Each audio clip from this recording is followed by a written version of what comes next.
So let me guess, you're dealing with a difficult project team member. What if their behavior is one thing holding you and your project back? How would you like to take control and turn that situation around before it's too late? Do you mind if I share a story with you? See, family, the first time I experienced with this thing that they call conflict was leading a project that I was so confused on because I didn't know why where this conflict was coming from. Why were they so frustrated at me? Why was everything my fault? Why was it every time we were in the meeting, there was something that they had to add that we didn't really need in that meeting?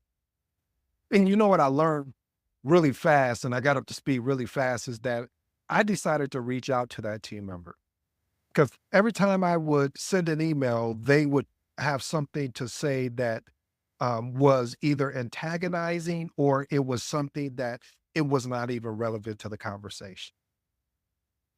And I realized that sometimes that it is not about you, it's about maybe what someone's done before you, or it's something about that person. And I can't control any of those things except for myself. So, family, when you get in this thing that I love, that I hope you fall in love with, called project management, you will have challenging stakeholders. You will have challenging project team members. But the question is, are you going to focus on what you can control or what you can't control?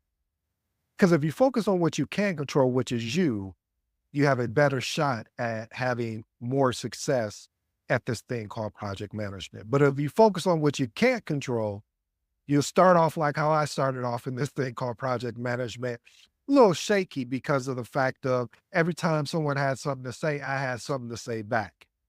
But I realized over time that it is not even about me. And again, it's about what I can control. Point number one, set the tone early. As a new project manager, establish clear boundaries and expectations early in the project to prevent difficult behavior from emerging in the first place. A lot of times, family, as I watch my new project managers come on and I'm super excited for them, even project managers that have been here maybe 0 to 3 years, when they don't set those proper expectations, when they don't set the proper tone, I can already tell you what's going to happen with the project.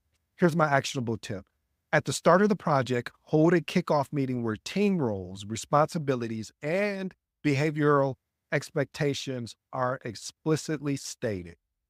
Now, I know what you're thinking. Well, what if I get handed over a project and from another project manager and we didn't get a chance to have a kickoff meeting? Great question.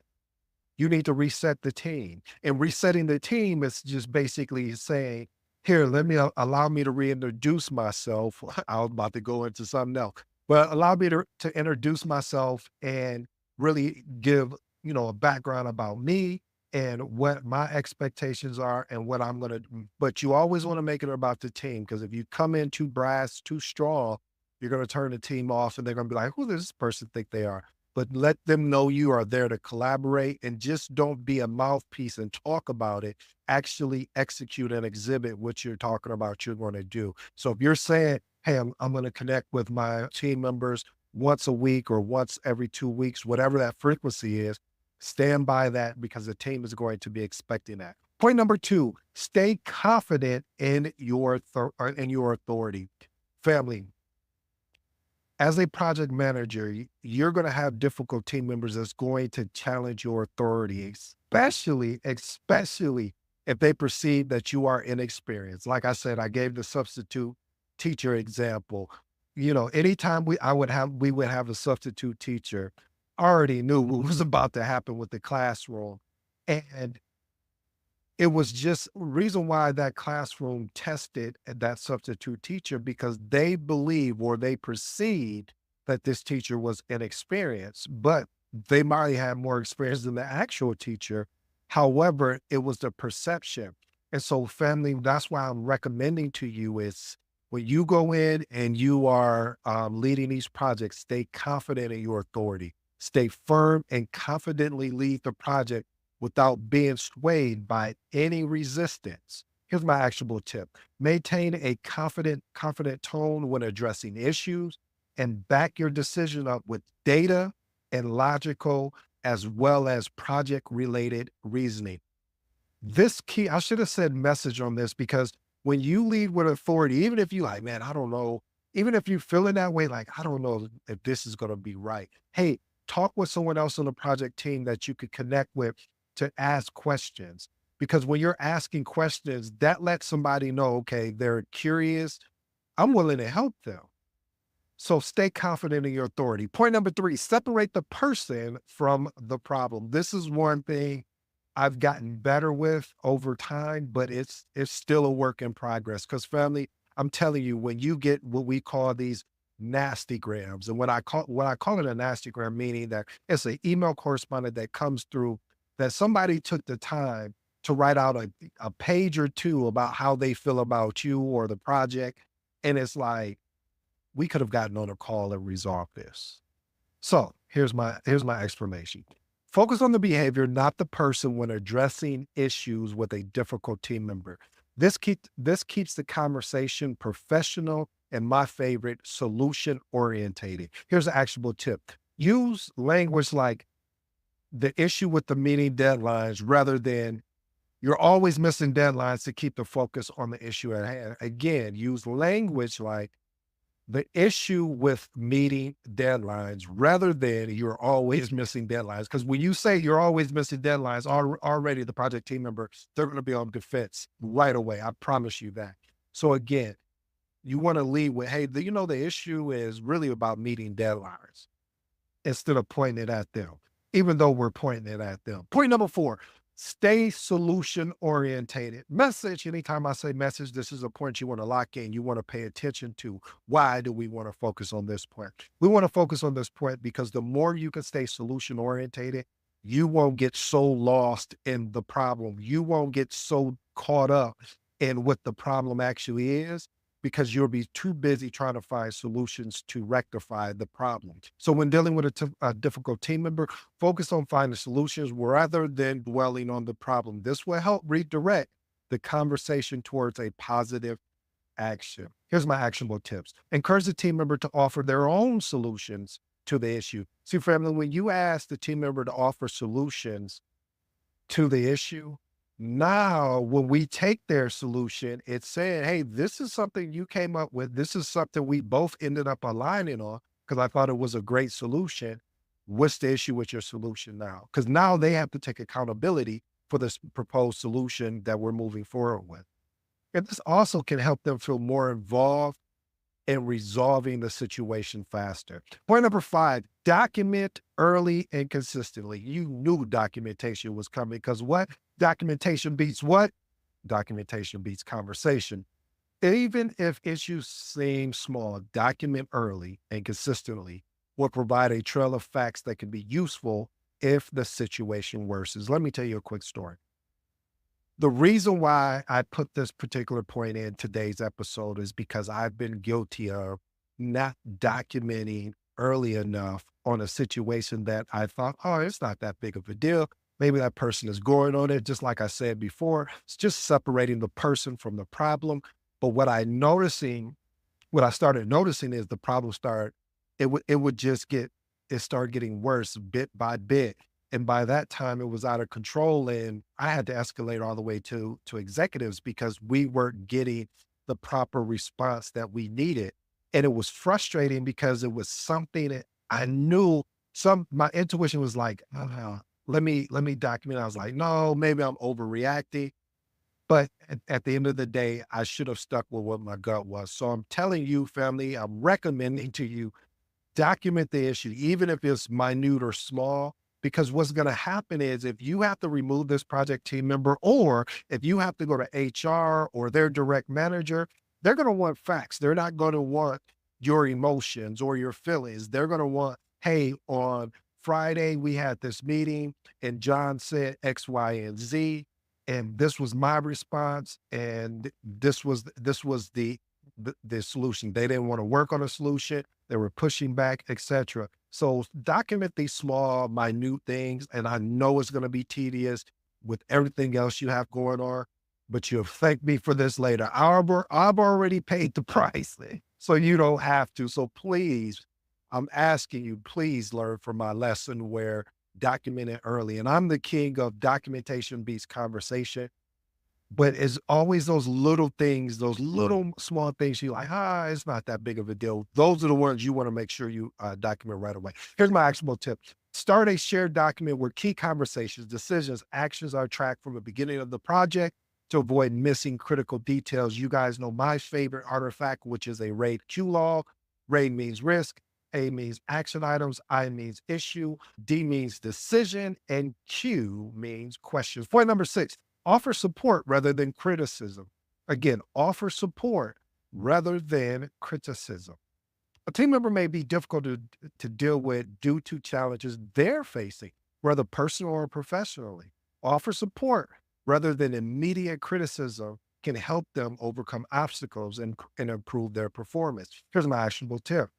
Approach difficult conversations with empathy and ask, is there anything I can do to support you before diving into the problem? Again, ask this question, family. Is there anything I can do to support you?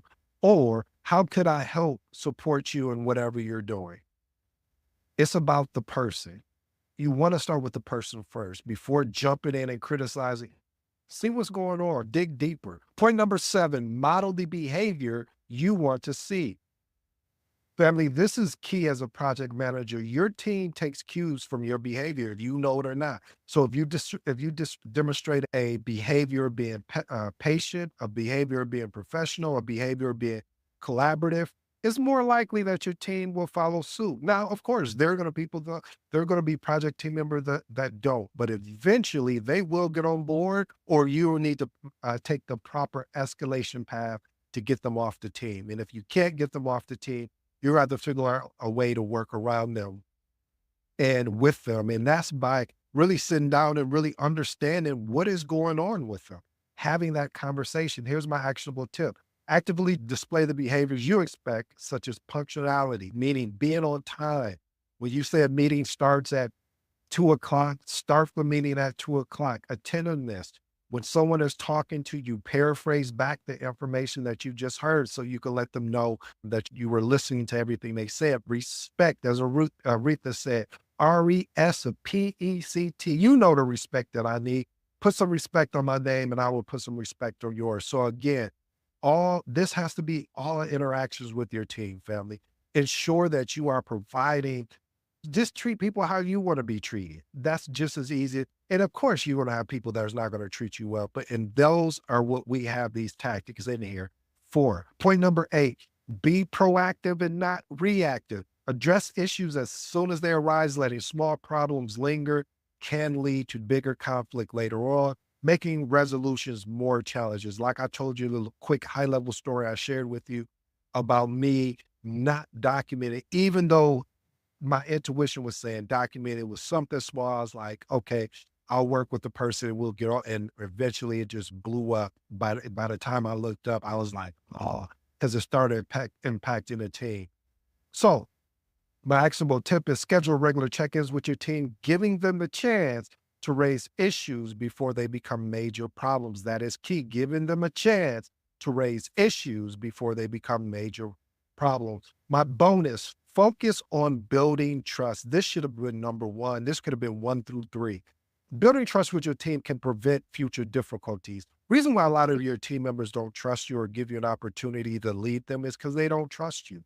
And some of it has to do with you, and some of it has to do with the person that was leading the team before you or leading another project. And maybe they got stuck with not being able to do what they were meant to do on this particular team. And that was to be the subject matter expert. And they're doing your role, their role, and someone else's role. So it could be a combination of different variables of why they don't trust you. But a majority of the time, it's either 1 or 2 things that I've seen. Is either somebody's already burned that bridge ahead of you, or you're not leading them effectively enough by communicating openly, being transparent. And that's one of the key ways that you can build that trust. Here's my actionable tip. Be transparent in your decision making. Take the time to listen to your team concern, fostering trust from the offset. Here's my 3 transformational remarks, family, and I'll let you be on your way. Point number one, set the tone early. You already know frustrations come from a lack of expectation. So, as a new project manager, establish clear boundaries, expectations early in the project to prevent difficult behavior from emerging in the first place. Again, my actionable tip is start the project off by holding a kickoff meeting where team roles, responsibility, as well as behavioral expectations are explicitly stated. If you just got assigned a project that maybe someone else, a previous project manager, was working on, you want to realign the team again, just to let them know you're there to support them, and you're going to have to set that whole structure up against. You don't have to do a kickoff meeting, but I would recommend doing something similar to a kickoff meeting where you set that tone.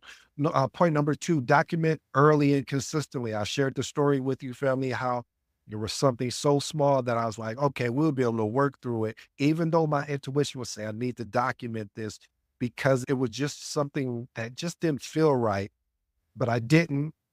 And the thing eventually got worse because it started impacting the team.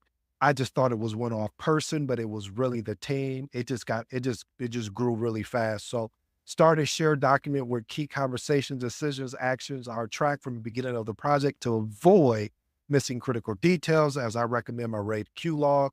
And then stay confident in your authority. That is key, family. You do not feel like you're in a phase of imposter syndrome. This is an opportunity to show your authority with professionalism, with ethics, as well as being able to stand firm. Because listen, when you don't stand firm and lead the project without being swayed by resistance, you're going to be challenged because they're going to think, oh, this person is inexperienced. So, my actionable tip is maintain a confident tone when addressing issues and back your decision with data and logic, as well as project related information. Well, family, I hope you enjoyed today's episode. I go by the name of ED for all you smart and intelligent folks out there. Listen, that just simply means Ed. Until next time.